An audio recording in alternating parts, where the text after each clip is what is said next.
Kasus baru COVID-19 masih bermunculan di Indonesia dan salah satu faktor penyebabnya adalah rendahnya ketaatan masyarakat terhadap protokol kesehatan COVID-19. Terkait dengan hal tersebut, bertepatan dengan Banyu Pinaru, jajaran TNI AD menggelar operasi penggiatan pendisiplinan COVID-19 di jalan menuju Pantai Sanur Denpasar.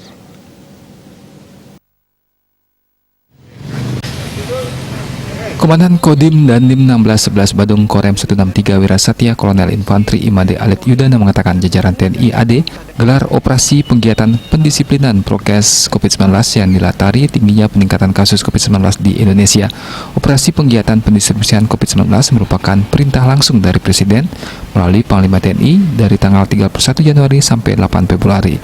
Operasi tersebut untuk selanjutnya akan digelar lebih gencar dan terpilih sasarannya. Tidak ada lagi sosialisasi dan pemberitahuan, tetapi langsung pendisiplinan di tempat, khususnya di Bali.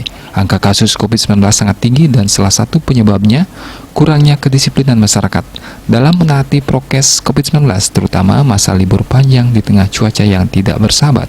Operasi melibatkan TNI, Polri, dan semua jajaran pemerintah daerah serta didukung desa adat yang bertujuan kembali mendisiplinkan masyarakat dalam penerapan protokol kesehatan.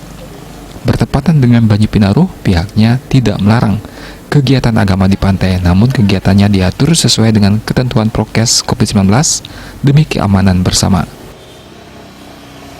Pembatasan juga sudah diatur masing-masing desa. Cuma di sini yang dipikirkan rame nanti, karena memang pantai Matahari Terbit ini kan di samping dia Banyu Pinaru juga di sasaran wisata. Nah itu yang kita takutin. Kalau daerah lain, pantai lain mungkin tetap dia wisata, hanya kegiatan agama, habis itu kembali dan sudah diatur oleh masing-masing wilayah. Sudah ada protokolnya dan ini perangkat mereka sudah mengatur. Yang kebun kecil untuk kayak di sini. Kalau di sini kan berlanjut terus. Ya, jadi sekaligus di Banyu Pinaru, sekaligus juga dia merasakan rekreasi. Nah itu yang kita hindari. Petugas menyeleksi secara ketat dan melakukan swab gratis dengan melibatkan tim medis RSAD Udayana Denpasar terhadap setiap warga yang ingin ke Pantai Sanur. Mereka yang ingin menyeberang ke Nusa Penida wajib melengkapi diri surat keterangan hasil swab bebas COVID-19. Artaya Bali TV.